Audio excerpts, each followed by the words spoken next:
So this whole year has been the equivalent of like, we're going through this massive storm. It's completely unpredictable, right?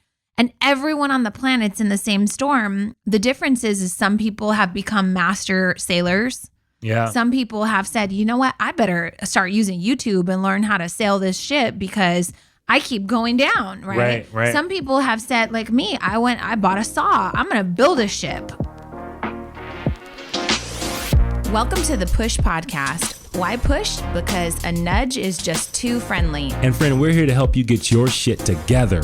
I'm Eddie. And I'm Janelle. And we're the Copelands. We've got 3 daughters, 2 businesses, a mortgage, and lots of responsibilities. So just like you, we're struggling to find that perfect balance of ambitious go-getter hustle while still staying present, loving our kids, and working on our relationship.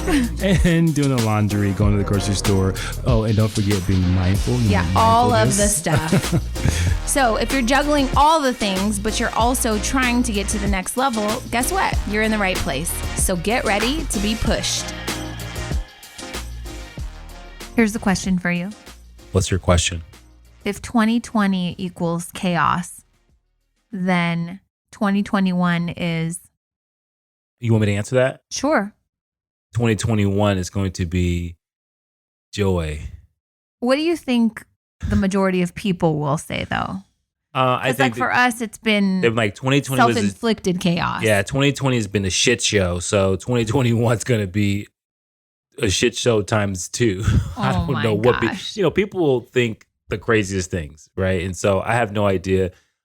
Like I've said before, I'm optimistic about the future. I think the future is bright. Mm-hmm. I think that 2021 is going to be a time for recovery, but also rejuvenation. Mm-hmm. I think people have been challenged this year in ways that they've never been challenged before. And so I think 2021 gives people an opportunity to take on a new mindset, hopefully, and get to a better place in life. Now, well, we've been challenged. Yeah, absolutely. Like crazy in 2021. Like we started off the year. What the hell? I don't even know what year it is. Right.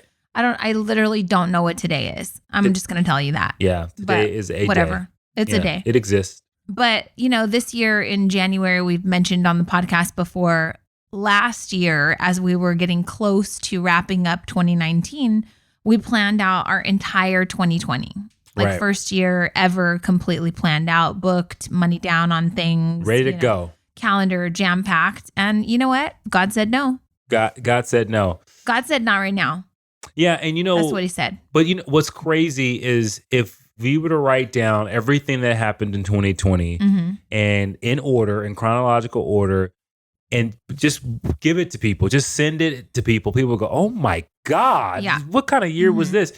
And the crazy thing is it doesn't necessarily feel like that. Like it feels like it was a lot, but I don't think that we are, I don't want to speak for you, but I don't feel like we're emotionally battered and bruised up. Not at all. But I honestly, I feel like some stuff we haven't shared on the podcast, but just to kind of give you like a glimpse of what we went through this year, like we started the year off with my nephew being murdered. Yeah. That's number one. Yeah. My family had to go through that. We had announced that we were going to be retiring. I was going to be retiring from the bakery. And then that didn't happen because COVID. And then I worked in the bakery for 6 more months, right? Right. We've experienced tremendous loss. We were trying to finalize our lease agreement, and then that cost us a fortune to just walk away from a 10-year lease that we had finalized, right? That I'm still, by the way, like waiting months and months later for just like a release of liability, and they're just fucking with me. Right. But there's been so many things, challenges that we're not quite ready to share right now, but it's been a challenging year. And through it all, I think our kids have gone through the same thing, just like many of you, our kids have been distance learning, like they've had their fair share of breakdowns. Kayla's a senior. Our niece was 100% banking on getting scouted because she plays sports, and now she's not, Yeah, and she's got to send videos in, and it's tough. And if you were to say one word that was the difference maker for us versus what maybe other people may be experiencing or how they may be handling it, what would it be? So ready? 1, 2, 3. Attitude. Yeah. That was not rehearsed. That's not rehearsed. I mean, I thought you were going to maybe say gratitude, but it really, I'm like, that's what we do. Right. But it comes down to your attitude. So I'll give you an example of why we're talking about this today. I went to IKEA. This is your What in Your World, by the way, right? It's the point of the episode. I've just been having really interesting conversations with people I love, people that are close to me, random strangers. And I find that the common theme amongst people I meet is they recycle gossip, bullshit stories, complaints. And it's not like I'm not judging you. I'm not saying, oh God, you're such a Debbie Downer. But I guess the question I'll have for you is like, we go through our day sometimes not realizing that that's like our flavor of communication. Mm-hmm. You know what I mean? Right. So if you ask somebody like, how was your day? And they say, oh, my boss sucks. Like she's just not a good boss. Da, da, da, da. I mean, yeah, that probably could happen. But did you find any joy in your day? Right. You know? And can I say that to me is not about like trying to be optimistic or trying to be positive. Mm-hmm. I think it's a disposition of, if I approach life with a certain attitude, then I'm going to get more out of it if I come with a bad attitude. Yeah. I guess the thing is like, we've all had shitty bosses. Yeah. Right. I learned some of my best leadership traits from my shitty bosses. Honestly. Oh, yeah, 100%. Like I'm 100%. A better leader today because I've had shitty bosses, right? Right. That wasn't 2020 hindsight vision. That was just like in the moment I knew this guy's a dick. I'm never going to act like him. Like, thank you for this lesson. Oh, yeah. You learned that from your parents. Oh, you know? yeah. I remember. If I was raised, I got smacked for everything. I was like, okay, my mom's being a bitch. Never going to do this with my kids. I remember countless times, dealing with my stepdad that I was like, I will never do this. This is what he's teaching me how to not act. Right. And I knew that then.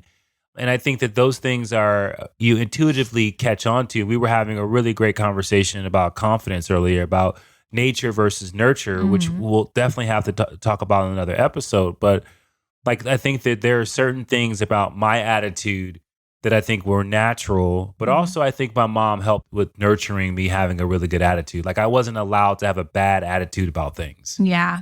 And I think that has conditioned me to look at life and to look at problems and to look at struggles with a certain like forward thinking, but also like I need to approach this well. I wish you would rub that off on one of our children who shall remain anonymous, but the thing is here's an example of how this impacts you like on a day-to-day basis. Today I went to IKEA because if you watched our stories a month ago when we started the home renovation, Eddie went through this cabinet that had nothing but Tupperware in it. And he filled up a 60-gallon trash bag of like all this lost Tupperware. It's kind of like the sock drawer. Like nothing has lids. Like, I don't know if you have one of those. So we filled up the trash bag and we just got rid of the whole thing. We just threw it away. So today we finally have a kitchen. And so I'm like, I'm not bringing any of that cheap plastic shit in the house, right? So he said, I want glass Tupperware. We'll take better care of it. We will be careful with it. And it's not the kind of stuff that you let somebody borrow or you throw in the back of your car, right? I mean, we've seen stuff in the back of people's trunks. So I went to IKEA today and I got all of the sizes of glass Tupperware that we needed. And long story short, I decided that I was going to be doing more shopping than I anticipated. So when my arms were full, I turned around and there was an abandoned cart. Here's a fun fact for you. Maybe because I used to work in the grocery store, I know this. Anytime you see an abandoned cart in a store, it doesn't work. I'm just going to tell you, the wheels are probably jacked up. It probably makes noise. So I grab it, right? One man's so the squeaky trash is another man's treasure. Right. Well, I needed the cart at that moment because my arms were, full. So I put it in, immediately start pushing. I'm like, yep, that's the shitty cart. I'm not bothered by it though, because I already knew that, right? Right. So then I'm pushing it through the store and I am aware that it's loud as hell. And I kind of don't care because it's not my cart, right? And so before that, though, I had got a cart from the parking lot because I needed to do a return. And that cart was also abandoned. And so that cart was also trash, right? So long story short, I wind up with these two carts that are terrible. And I ask this IKEA guy, hey, can you help me push one of these to the front of the store? I'm really struggling. And he goes, man, you must have the worst luck on the planet. You got two of the worst carts in the store. And I said, oh, no, sir, I'm blessed and highly favored. Right. This is just a cart. And he goes, no, it's 2 carts. And I'm like, yeah, but it's not that big of a deal. I have worse things to worry about. And he's like, yeah, but there's nothing worse than getting a terrible cart and you got 2. And I'm just like, I rebuke what you're trying to give me right now. I don't care. Like, it's not. And he goes, I guess it's a positive attitude to have. And I said, people got worse things to worry about. I am shopping. I'm like, I'm buying glass Tupperware. Do you know how blessed I am? Even if I had to carry this shit and make 10 trips, it doesn't bother me. Right. So I guess the thought behind this episode is your attitude matters. If you're the type of person who's like, great, I got a terrible cart and now my shopping experience is ruined, or great, there's a piece missing from my IKEA furniture. I get that that's super inconvenient. That's happened to us many times. Right. As a matter of fact, I don't know if we've ever put a piece of IKEA furniture together that had all the pieces. However, it's just part of buying cheap furniture, right? Well, yeah, I think so. And I think that, I think we've been pretty lucky when it comes to IKEA furniture, but maybe we just have a good attitude and it all works out. One of the things I bought just now, I was like, oh, this is defective. Oh, well, I'll make it work. Let me get the tools. Right. I just don't care enough, I guess. And so the question I want to ask you is, what's your attitude around basic things? Because your life is going to be, I guess, a mirror of your thoughts, right? Yeah, it's going to be a mirror of how you approach things and your ideas of the world. And I think that you often see people who respond to things such in a horrible way. It's almost as if they were prepared for it. Right. Oh, here's another one. Prices. Yeah. Let me tell you this story. So this woman, I don't even know how I started following her on Instagram, and I don't know the name of it or I would shout her out, but she's putting on these wigs. At first I noticed her, I was like, God, she's got great hair. So I don't know. I was watching her story the other day and it's a wig. And I'm like really intrigued by like, why is a good looking girl like this with already a good set of hair, like a head of hair, why is she wearing wigs? So it said, if you like this wig, leave us a message below. And I was like, I love that wig. And so she DMs me and she's like, hey, just wanted to give you some information about these wigs. They are made strand by strand by hand with real human hair. I'm just going to tell you, that sounds expensive to me. Does that not? Yeah. What human hair can be manipulated and not break? Well, I don't know. How do you? I don't know the art of making wigs, but so I know there's a huge market for it. And she said, I said, well, that one was a really nice one that you had on. I love the color and love the cut. Da, da, da, da. She's like, yeah, our wigs start at $2,500 and they go to like $5,000. And I was like, wow, it's a beautiful masterpiece. It's just completely out of my budget. Like, I just thought it was kind of cool. I'm not actually in need for, a wig. And for a luxury item, that's not something I can justify right now. But good luck to you. I think that this is amazing. And she responded back. I was like, thanks, babe. I know so many people that would be like, for a fucking wig? Like, just be so upset about the cost of it. Right. Why? You can either afford it or you can't, right? I don't knock people's hustle. Another one, the wood friend that I have, Fresh Dust LA, right? This guy I went to high school with. I was looking for a wood maker and someone tagged him and I was like, oh my God, I went to high school with this guy. So we had a great conversation. I told him what I was looking for. His work's amazing. I said, I just need like an estimate. How much would this table cost me? So it took him 3 weeks to give me a quote. And then he was like about basically $5,000. Well, that's more than I want to spend on a table, but it's also custom art. It's art, So you're the artist, you're the master woodmaker. You get to command whatever price you want. I'm not offended by it. So that's the question. Why do people get offended when they can't afford something? Well, I think it goes back to how your shitty attitude. Yeah, how you approach things. And I think that, I guess for someone listening to this going, okay, well, I think I have a pretty good attitude. Mm-hmm. I think that's great. I think that one of the things that will kind of give you some access or some self-awareness is how do people respond to you? Do you find that more people respond to you in a way that's defensive or in a way that they're responding to you with the same type of energy you're coming at them with? Because I think that gives you an indication that I probably have an attitude problem. I don't know about that because friends of feathers flock together. So let me give you an example and then you can finish. A lot of people's love language and their form of communication is gossip. Oh, because it's addictive. And And a lot of people that they're sharing it with, whether it be about a terrible day or someone who didn't hold the door open for them, or how terrible the world is, or how the governor is an evil satanic monster for shutting down businesses, whatever the case may be. Generally speaking, your circle is going to share the same beliefs that you have. So if we come together and you and I are sharing a story, generally we can have a good conversation. It's like we're vibing, right? And I guess the question is are most of the stories that come out of your mouth negative? That's really an indicator of whether you have a positive or a negative attitude. So I'll give you another example. My dad, love him to death. He's one of the funniest guys. Am I right? Yeah, extremely He's funny as shit. But if you had to rate his stories on are they positive, are they negative, he makes really negative experiences super funny, right? So he works at a mattress company. He tells us the other day, he calls, and, hey guys, how's it doing? Love you, miss you. Oh, Dad, how was work? Oh, I had this fucking guy. He wanted to return a mattress today because he said his 4-year-old didn't fucking like the mattress. It was hilarious. We talked about this for probably 15 minutes. And it was funny. And then the next day I talked to him about work, and there was another thing. Somebody went crazy. And I said, Dad, I'm going to give you a little challenge. This will be a 7-day challenge for you. From now on, when you repeat stories to people you love, like your wife, to me, whatever, I want you to question yourself and ask yourself, is this a story worth sharing? Is it a positive story or is it a negative story? Because most of the time when you share shit with me, it's always negative. It's about something some crazy person did. I said, tell me about the positive things that happened to you at work today. And he had a list of them. Right. A list of them. Mm-hmm.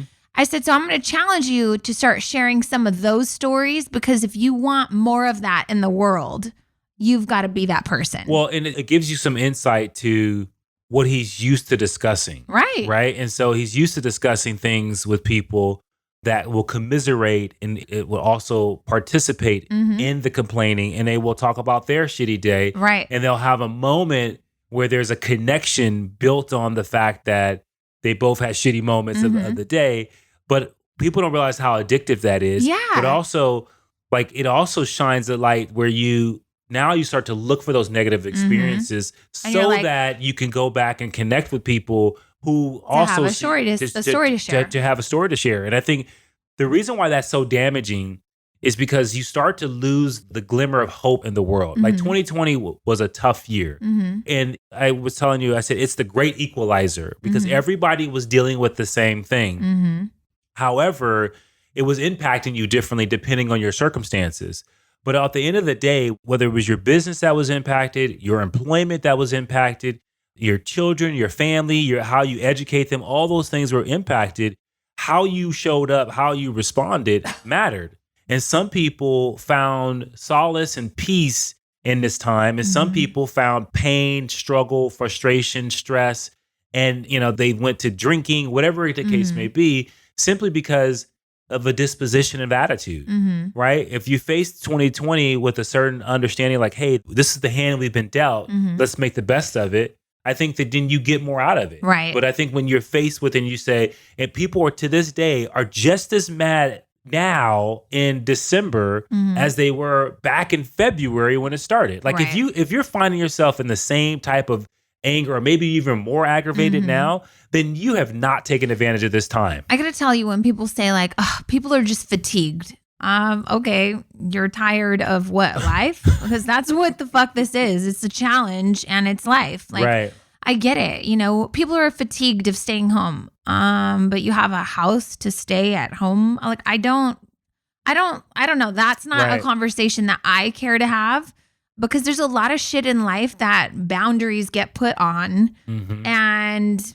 this is one of them. So this whole year has been the equivalent of we're going through this massive storm. It's completely unpredictable, right?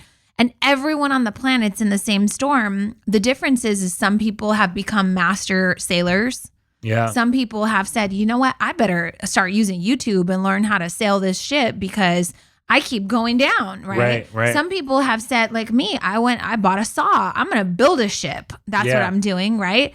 And so I want you to just kind of think about that. If we're all in a storm, it's a shit storm, right? and you take everything that COVID has caused, all the shutdowns, the quarantines, the loss, the devastation, right? And you couple that with normal day-to-day life things, challenges with your kids, challenges with grades, layoffs, because companies sometimes don't perform, right? Right. So there's nothing really new that's happening. It's just in addition to the fact that it's 2020 and it's COVID. Right. So I guess my plea to you is bad shit's going to happen next year too. Yeah. And the year after that and too. One of the things that, and 100%, I think it comes down to, and I noticed this about you. So I'm going to talk about you right now. You ready? You're going to talk about me like I'm not here? Yeah, like you're not here. Okay. So I think what you do really well is you get into creation state, right? And so when you're faced with things, you create. And it's interesting because you create from the place of necessity, like this needs to be done. And so you'll stay up as late as you need to stay up. Oh, I'm 1,000% survival. Yeah, you immerse yourself in the creation of whatever it is. And so lately you've been building all kinds of crazy stuff. Till the wee hours of the morning. So you literally have been creating things. Some people live in the problem state. Right. And they only see the problem. The problem is glaring. It's in their face. Everywhere they turn, it's there. And the problem with being in the problem state is that you never actually create anything to get out of it. Right. All you do is stew in it and you stay in it. And what happens is you let it in. So you, like your analogy when it comes to a ship, it's almost like what keeps a ship above water is the buoyancy, is the balance of its ability to keep water out so that it stays floating. Well, some people let too much water in, right? And when you let too much water in, eventually you become one with the water. And so you become the problem within the problem.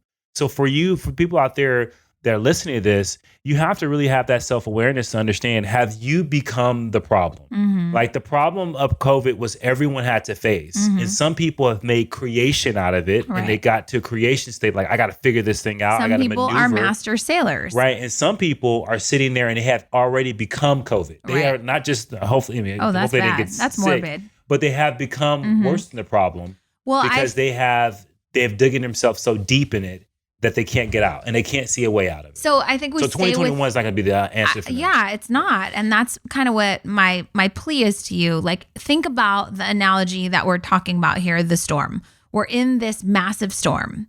And I could just see people now, well, yeah, it must be nice to have a yacht. We don't have a yacht. We just learned how to build a little bit more safe boat, right?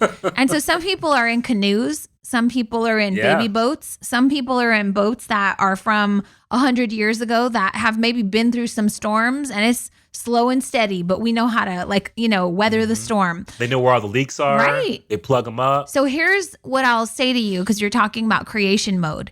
You don't have to necessarily build another boat because maybe you're like, well, I don't have the money. I got laid off. Okay. Who do you know that has a better boat? Do you have a friend that you could maybe bring your whole family and get in their boat? That could be a friend that looks like they're doing well, that has a positive mindset that you call and say, hey, I'm kind of struggling. Can we chat once a week to go? That's you creating a better boat, right? Yeah. It could be, I'm struggling financially with my kids. I'm a single mom. I just lost my job, or my business is going under. It could be a lot of things. Who else do you know that has a business, and how are they recovering? How are they moving through the chapter of COVID? How are they coming up with different ways of doing businesses? I promise you that if you move forward towards those people who have the bigger or better boats, they're going to inspire you to do something with your boat. Yeah. They're going to inspire you. It could be, hey girl, I got a friend who's selling a boat for super cheap because, I don't know, their dad died and he's got a great yacht. And so now this boat's. The point I'm trying to make is you won't ever know unless you put yourself out there. Yeah. And that's the only thing that I will tell you that might be a little bit different than me versus some of you. I don't always have the money. I don't always have the answers. I don't always have the resources. But I always look at other people when they're winning and say, well, hell, if they could do it, we could do it too. Absolutely. We can find a way. And I think you said something I hope people caught on to, because I think this is a lot of times missing, is that when you do know someone and you identify someone that can appear to be doing well, many times people get upset by it. They're, like your sister. That bitch stole my blessings. Yeah, they start hating. Mm-hmm. But what I think is important is that the idea and the concept of modeling, right? And seeing someone that, even if from your vantage point looks like they have it together, is seeing what are the things that they are saying, what are they consuming, asking questions, being curious, finding out what's working for them. Who are they following? What books do they read? What do they eat for breakfast? What's helping them get through this with a certain high level of gratitude, or maybe they're just making it look easy. Right. And maybe in your conversation, maybe they're having a tough time, but they find a way to show up and shine. And I think that has a lot of answers for people. And I think that skill of modeling is so underrated. Well, let me tell you this, though, because my sister, if you guys have been following us on Instagram, we've been posting and sharing things in our stories about the renovation. And my sister brought up something that was really funny. And she said, man, if you weren't my sister, I'd be hating on you, right? And it was so funny because I said, do you really think? And she's like, oh, yeah, people are totally hating, like trying to figure out how much it costs. And that's not the first time I've heard that. I'll just say that. So the point I'm trying to make is if you are one of those people that looks at other people winning and says to yourself that you're upset that, oh, their life probably isn't that perfect anyways. Like if you're one of those salty ass people, then it's really difficult for you to look at someone and let them model a role for you. Do you understand what I'm saying? Yeah. So this is why, as a role model in air quotes, I keep trying to post about the remodel with inspiration. I keep trying to remind people that, hey, we were not always winning. Hey, last time when the recession hit, we were really down and out, right? Hey, we saved for 15 years. Our house looked like shit. It was super embarrassing. And now we're finally at a place where we can do this. I keep sharing that because I know what it feels like to be feeling like you're failing or losing, but you're fighting this uphill battle, or you're in this terrible storm and you don't know what the hell's wrong with your boat, and you don't see light at the end of the tunnel like you'll ever be able to afford a new boat, right? Yeah. And so what I had to do is I had to start saying, where's the evidence of the people that are winning? How can I follow them? How can I learn from them? How can I embody some of the characteristics that they have so that I can also be winning? Yeah, and that's so important because I think if people do it right, what they'll find is that they can tap into that skill set of watching someone, seeing how they operate, seeing how consistent they are, seeing whatever they do that makes them special and taking on those attributes. I think that's important. But what you don't want to do is you don't want to call yourself, air quote, modeling or trying to be curious about someone. But really what you're trying to find out is what is their secret sauce so it makes an excuse for you. Oh, I knew they had money. Yeah, I knew they they don't have the same situation I'm in. Well, she started a business because her husband worked. Yeah, and so and that's the thing is sometimes you need to just find people that you don't know their backstory. You don't want to know their backstory. You just want to say, hey, what do you do every day? Like, well, how do you start your day? How do you what time do you go to bed? How many hours of sleep are you getting? What is there something that you should tell me that I need to know? Right. And I think that those things give you so much more insight. And you could do that by reading a book. You can look at someone's thoughts and how they operate. And it just gives you inspiration to know that, okay, here's the thing. This is not the first time we've gone through a pandemic. Right. This is not the first time we've gone through an economic problem. Well, pandemic, yes. Epidemic, it's not the first time we had a pandemic. Well, in 100 years. Yeah, but this is not the first time, right? It's the first time for everybody listening. Right. It's the first time. I'm talking about in our ever in history. This has been done, which means is that you can probably read through how people came out of it. You can probably learn from history of saying, how did they deal with that? You don't think biologists, you don't think scientists are looking back 100 years ago and saying, okay, what did we do? People that are policymakers are looking at, okay, hey, this is what we did 100 years ago. How will that work today? Right. And so there are so many things that you can be looking at and how you can create an attitude or a perspective that allows you to be more successful than you probably are right now. But here's the thing. If you are not approaching life in 2020 with the right attitude and you think that 2021 is just going to be remarkably different. New year, new me. Right? People are hoping that 2021 is just going to be like oh, it's going to hit a reset button and we all can start off new. Well, the reality is you're going to carry the same shitty baggage from 2020 to 2021 unless you go to IKEA and buy a bunch of new Tupperware. You're going to bring that old shit back. Right? Well, I'm thinking, staying with our analogy, you have the same boat in 2021 when the clock strikes midnight as you do in 2020. Right. And here's the thing. If I change the captain of that boat, can I sail differently? Oh, absolutely. And so that's where I think we're at. You're going to have the same boat. You just got to be a different captain. And you've got to be able to say, okay, where's our destination? And here's the thing. People are going to go into 2021 without a destination. What is a boat without a destination? Lost at sea, right? That's a shitty situation. Like boats only leave the port because they have a destination. Right. And so just keeping that analogy alive, there's no such thing as sailing without steering your ship. Right. Without a port of call, right? If you don't have that, you don't move. Right. You don't leave. And as human beings, we often can just idly go about things without having a very specific place that we're trying to go. And I'll tell you, like, this is something we work on every day, right? We're not perfect. Right. But I find inspiration through talking to people, hearing about their backstories. And I find inspiration mostly from people that have it really rough, you know, whether they be homeless, have gone through like some sort of drug recovery. Like I find the most inspiration from the people who have had the most challenging lives. Think about all of the inspirational speakers that you've heard. Most of them had crazy childhoods or came from the depths of hell for some reason, right? We like those people and they're inspiring because they've rose up, which means it's possible for you too, right? So my dad was sharing with me a couple weeks ago that my great-grandmother, his grandmother, she was from Italy. Apparently she was college educated. She lived to be 106. And so she was from early 1900s, right? So she lived to be 106 years old. She had 4 children. She was college educated. She spoke 7 languages. She became a wife. She had 4 children. And then smallpox killed all 4 of her kids. All 4. That's crazy. Can you imagine? That's crazy. I was at a loss. And people are mad about wearing a mask. Right. Okay, back up. Oh, God. So much goodness here, right? Yeah. I was still stuck on the fact that 100 years ago, she was college educated as a woman. That's a big deal. That's a huge accomplishment, right? Yeah. Then I was stuck on the fact that she spoke 7 different languages as a woman 100 years ago. Amazing, right? Right.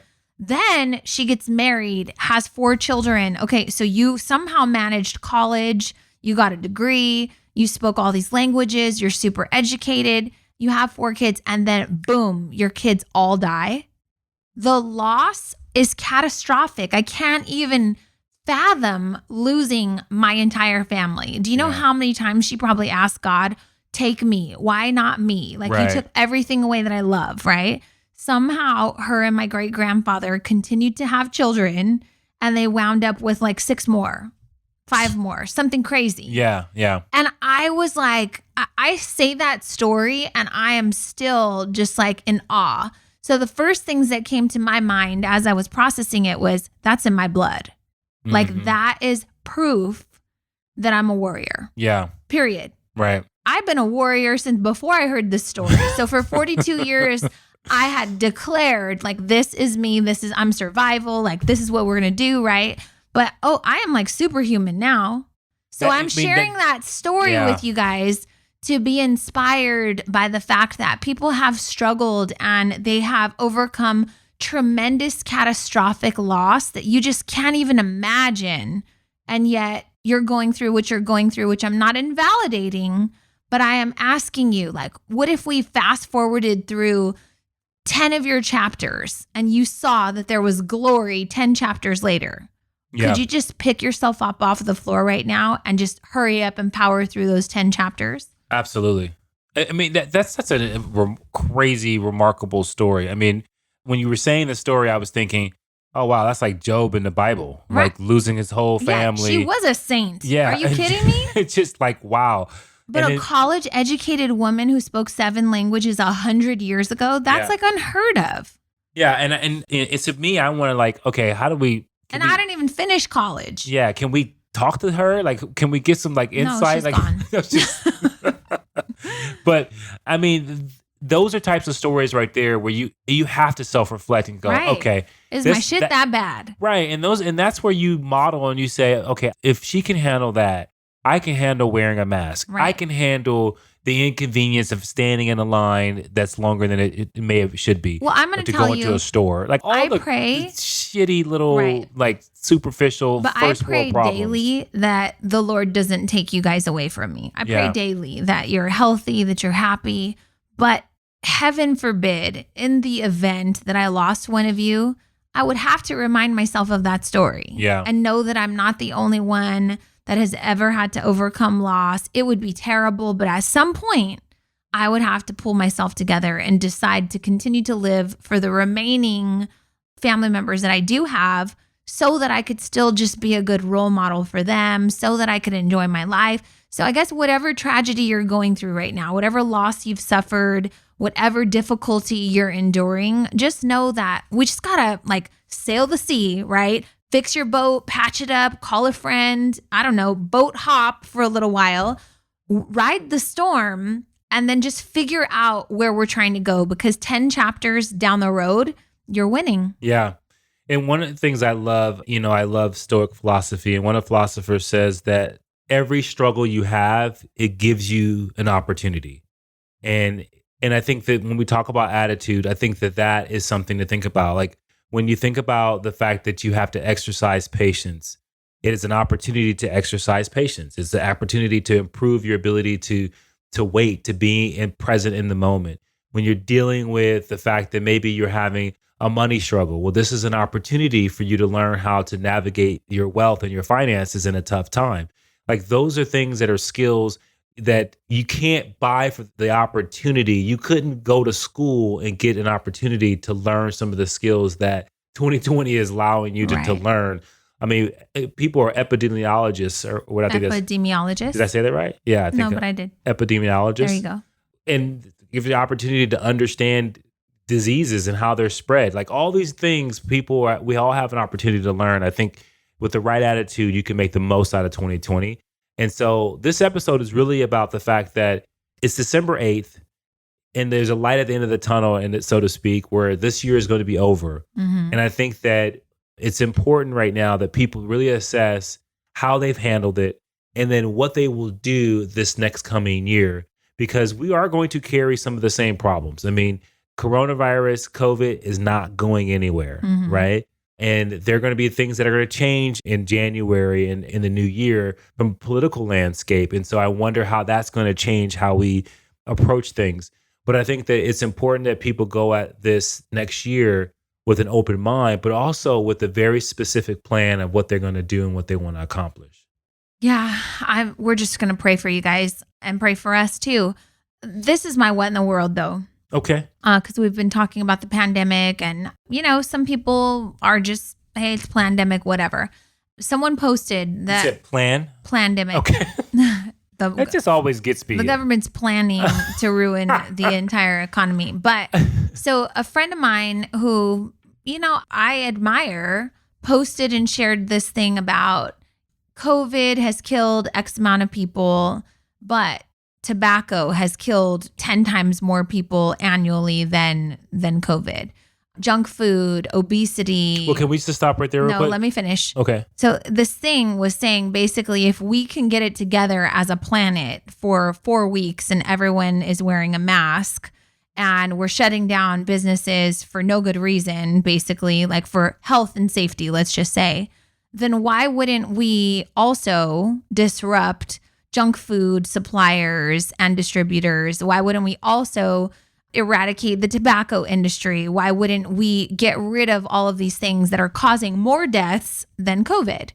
And I'm going to let you speak on this, but the thing that I wanted to say was, it's a good point because those things are bad for you and they do kill you. And you're right. There's probably more people that have died from those things annually as a globe if you add them up. But here's the difference. One's free will and doesn't impact anyone else, and the other one does. right? The other one is like, you can just catch this because somebody was exercising their free will. So if I choose to wake up every day and stuff my face with cheeseburgers and French fries and be obese, it doesn't impact you right? Yeah. At all. Right. I mean, I guess you could say, well, if you're unable to work and now you're handicapped, now I have to pay your insurance as a taxpayer. Okay, you could say that, but that's free will. Like, God gave me free will to make a decision to either care for my temple and nurture it or not, right? Exercising free will about not wearing a mask because it's my freedom to, decide if I think this COVID thing is stupid or not. Well, if you're a carrier though, and I get it, then that's not your free will. Your will now impacts me and my health. Right. So it's just different. But I engaged in the conversation because I was like, I believe in health and I believe you're right. We should be exercising. We should have less fast food options. We should. But also, I'm not a smoker. I don't do drugs. Like, that's my will to not do those things. But, see, these are the things that get me. And keep it quick. No, I'll keep it quick. But here's the thing. We have created laws and regulations when it comes to smoking cigarettes because of the impact it has had on individuals when it comes to their health and secondhand smoke. You can't smoke in a restaurant, right? Now you can't sit in a restaurant. Can't smoke anywhere in public. Right. You can smoke on the street, but you can't smoke, but if you go to Disneyland, there's smoking designated and so we have zones. Laws and provisions that shit for that. Is regulated. Absolutely. That's like the equivalent of People wear a mask. have filed lawsuits against, which I don't necessarily agree, but they were effective. Mm-hmm. They filed lawsuits against places like McDonald's and stuff because of the food being so addictive and them gaining weight. So McDonald's, obviously, I'm not advocating for suing a fast food place. You got to have some self-control. But what you will see is that McDonald's did remove Super Size Me, right? Because of the things that were occurring, and they wanted to be responsible. Mm-hmm. So that But I owned a bakery. But that if you come every day, that's on you. But that argument doesn't hold weight when it comes to health because it's simply, this is a virus that can be prevented if people do what they're supposed to do. Right. And so I think what we have to understand is that we have to become a society, my opinion, we have to become a society where we think about one another and not so much this individuality of, it's my rights kind of thing. And I think when we do that, we start to get very selfish and we get self-centered because we think people are impeding on our rights. And to me, that's bothersome because we have been there before. This is why when I talk to my friends and we disagree, I constantly tell them that if you read history, you start to see the same things come up and you say, yeah, that's going to be a problem because we've been there before. And when we start to look at things of saying, when we give rights or when people are saying, hey, you need to wear a mask, that it's taking away your right, all of a sudden we're confusing what liberty is all about. We're confusing what this nation is all about. This nation is built on being united. That's why it's called the United States. Right? Maybe that's just a name, though. Yeah, maybe that's just a name. But I just wanted to say that. Absolutely. But, to cut around everything out, what we're here to talk about really, what we want to leave you with is an understanding that your approach, your attitude matters. Your attitude is so important. And I have a quote that I want to read that I thought was great. And the quote says, human beings can alter their lives by altering their attitudes of mind. And that's by William James, famous psychologist from Harvard University. I was going to say Howard. He was not at Howard, but he was at Harvard. And I think that sums up a lot of what we talked about. Like, when you fix your mind on having the right type of attitude, and I'm going to say effective attitude around things, I think you get more and it changes your life. So here's your challenge. I'm going to challenge you because the Push Podcast is all about self-awareness, changing your perspective, and choosing to push through difficult things, right? So I'm going to challenge you the next week for 7 days. When you fix your mouth to share a story, I'm just going to challenge you. Is it worthy of being shared? Yeah. Is this something that's going to spread more joy, positivity, laughter? Or is it something that someone's going to say, ugh, don't you hate when that happens, and commiserate with you? That can feel really good, but that's not giving what you're hoping to receive. Yeah. So that's my challenge to you. And I'll just give you this. It's going to feel awkward because you're probably going to, not have anything to say. You're going to abruptly impact someone's especially people who bring things to you that are negative. You're going to be like, oh, but you're going to be reframing everything they say, and it's going to feel a little awkward and disjointing. But I just wonder how many people are going to do it. It's going to be great. Yeah. If you're down for the challenge, leave us a rating and a review and let us know that you're in, and then tag us in your stories, and please share, because the world needs to come together. We need more positivity, and we need more positive role models and inspiration to lead better lives. So push through, people. Peace. Thank you for listening to the Push Podcast. Hey, we want to hear from you. So if you have a question or there's a particular topic that you want us to tackle and you want us to help you push through, you got to do something for us. You got to go to Apple Podcasts and you got to leave a rating and a review. And in that review, go ahead and leave that question with your Instagram handle so that we can shout you out when we actually answer the question. And we'll talk about that on the podcast and make sure that, hey, this particular podcast is made for you. So leave a rating, leave a review, leave your handle, and until next time, push through.